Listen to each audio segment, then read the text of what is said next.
सुप्रभात। मैं आज मुखला संस्कृत उप शास्त्री महाविद्यालय बंधु छपरा भोजपुर से ऑनलाइन क्लास के माध्यम से आप सभी को अंग्रेजी विषय में वॉइस के बारे में बताने जा रहा हूँ।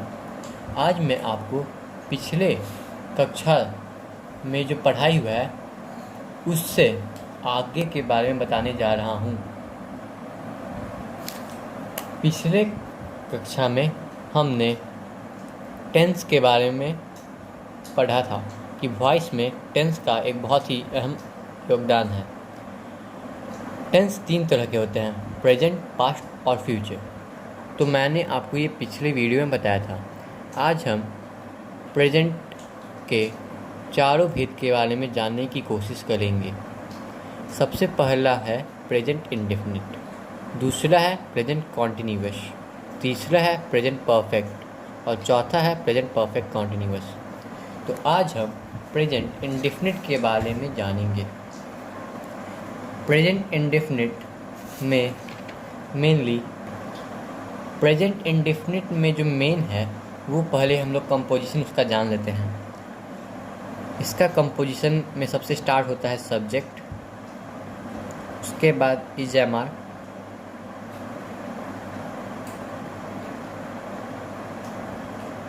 उसके बाद V3, उसके बाद ऑब्जेक्ट, उसके बाद बाई और अंतिम में ऑब्जेक्ट। ये जो ऑब्जेक्ट होता है ये मान लीजिए कभी 2 ऑब्जेक्ट हो जाए तब ये यूज होता है। इसमें जैसे हम लोग एक्टिव वॉइस में अगर लेंगे तो बनेगा जैसे एग्जाम्पल में Ram Yeats a mango.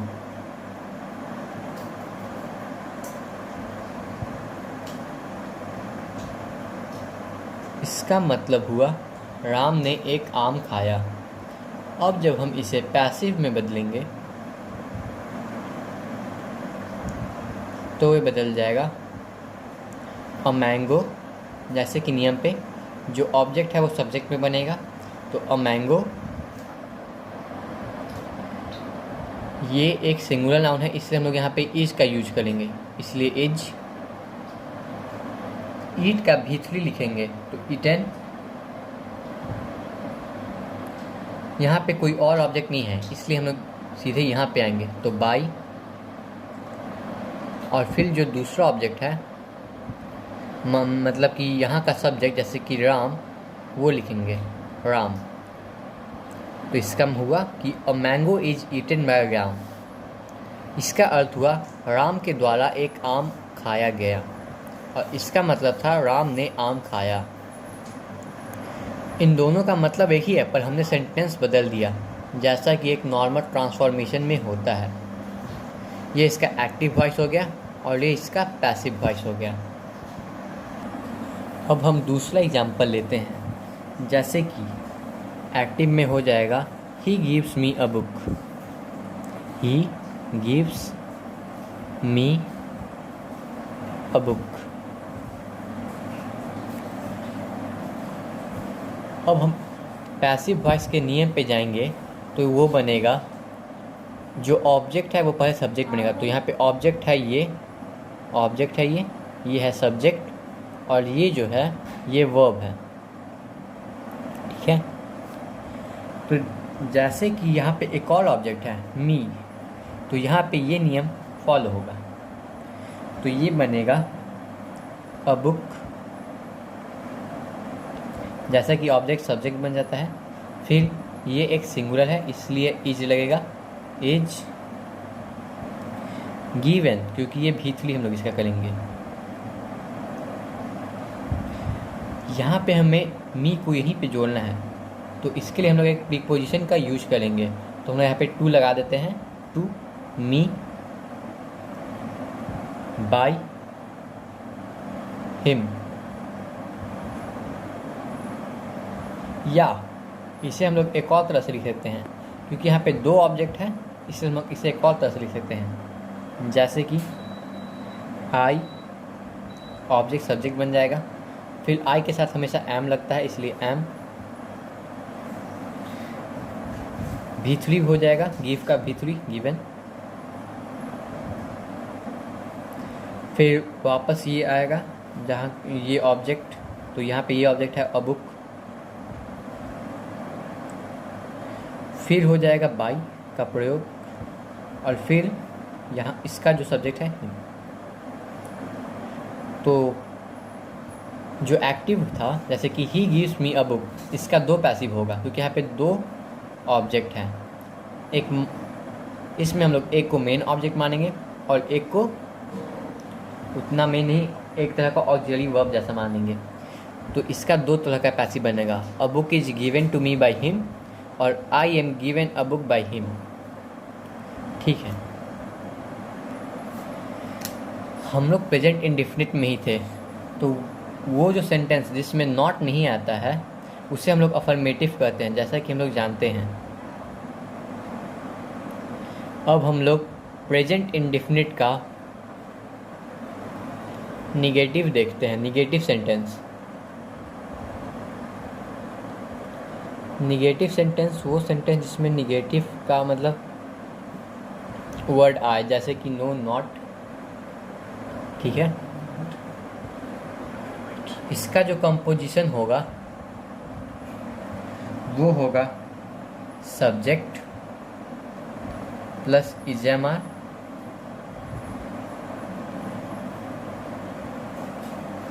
Plus not plus V3 plus by plus object plus by plus object.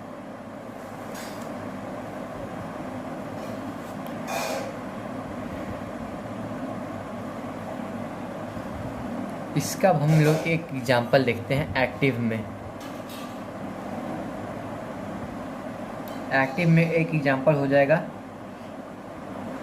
he does not beat the boys।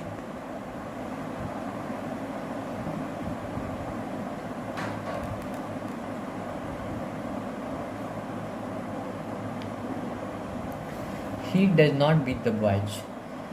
Indefinite को पहचानने का यही तरीका है कि यहाँ पे डू, डज और आना चाहिए, वो भी प्रेजेंट इंडेफिनिट को पहचानने का तरीका है। यहाँ पे डू और डज आना चाहिए। और ये जैसे कि मैंने बताया कि ये एक निगेटिव सेंटेंस है, तो ये प्रेजेंट इंडेफिनिट का निगेटिव है। इसमें इसलिए यहाँ पे नॉट का प्रयोग आया है, और हम लोग भी नॉट का प्रयोग ज़रूर करेंगे। अब हम इसका पैसिव बनाते हैं। इसका पैसिव बनेगा, जो ऑब्जेक्ट है वो सब्जेक्ट बन जाएगा, तो हो जाएगा द बॉयज।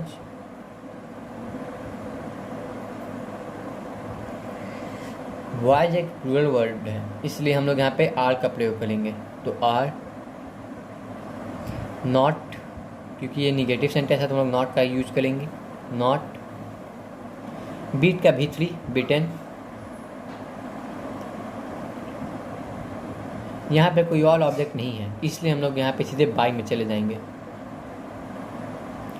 बाई, और यहाँ पे जो ही है सब्जेक्ट वो ऑब्जेक्ट बन जाएगा, इसलिए यहाँ पे हो जाएगा हिम।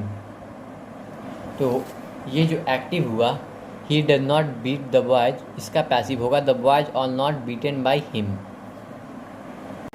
अब हम तीसरे तरह का सेंटेंस के बारे में जानेंगे, जो कि होता है इंट्रोगेटिव। इंट्रोगेटिव वो सेंटेंस होते हैं जिसमें हम लोग किसी से प्रश्न पूछते हैं। तो अब इसी का कंपोजिशन देखा जाए। इसका कंपोजिशन होगा, सबसे पहले यहाँ पे जो हम लोग प्रश्न पूछते हैं उसका आंसर हाँ और ना में आता है, तो इसका कंपोजिशन स्टार्ट होगा इज एम आर से या ऑक्सिलरी वर्ब से। तो यहाँ पे auxiliary verb is am are है, तो is am are plus subject plus V3। ये याद रखिएगा कि सब्जेक्ट के बाद हमेशा वर्ब ही आएगा इंट्रोगेटिव में, पर इसके पहले सिर्फ एक ही चीज़ आ सकता है, not plus object plus by plus object. जैसा कि हम लोग जानते हैं कि ऑब्जेक्ट का फिलहाल दो बार आता है, इसलिए हम लोग इसका यूज दो बार करते हैं। अब इसका एक एग्जांपल एक्टिव में हम लोग लेते हैं।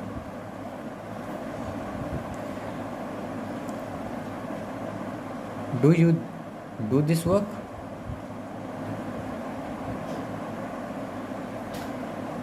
क्या तुम ये काम करते हो? ये हुआ इसका एक्टिव। और जब हम इसका पैसिव बनाएंगे तो डू यहाँ पे बदलेगा उसी में जहाँ पे ये दिस वर्क आएगा, क्योंकि सब्जेक्ट के मुताबिक जो ऑब्जेक्ट है वही सब्जेक्ट बनेगा। तो यहाँ पे हम लोग पहले दिस वर्क लिख लेते हैं। दिस वर्क एक सिंगुलर है, इस यहाँ पे इज लगेगा, तो इज दिस वर्क। यहाँ पे फिर V3 आएगा, तो डू डिड डन, तो यहाँ पे हो जाएगा डन। तो उसके बाद आएगा ऑब्जेक्ट, तो यहाँ पे दूसरा ऑब्जेक्ट नहीं है, तो इसीलिए हम लोग यहाँ पे यूज़ करेंगे बाई। और उसके बाद जो आएगा वो होगा सब्जेक्ट ऑब्जेक्ट, जो कि यहाँ का है सब्जेक्ट, तो यू। और फिर अंतिम में हम लोग एक क्वेश्चन मार्क ज़रूर देंगे, क्योंकि ये एक इंट्रोगेटिव सेंटेंस है। तो यहाँ पे जो एक्टिव हम लोग का था do you do this work, उसका पैसिव हुआ is this work done by you.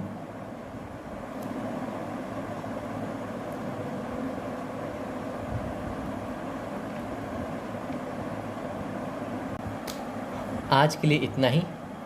इससे आगे और 3 तरह के सेंटेंस होते हैं, जैसे कि इंट्रोगेटिव प्लस निगेटिव। इसमें इंट्रोगेटिव के साथ निगेटिव भी रहेगा। फिर एक और तरह का सेंटेंस आता है टर्म। इसका मतलब होता है वो शब्द जैसे कि W से स्टार्ट हो जिसका आंसर हाँ और ना में ना हो सकता है। और जो तीसरा तरह का सेंटेंस है वो होता है टर्म प्लस निगेटिव। आपको इन तीनों के बारे में कल के क्लास में बताया जाएगा। तब तक के लिए शुभ दिन।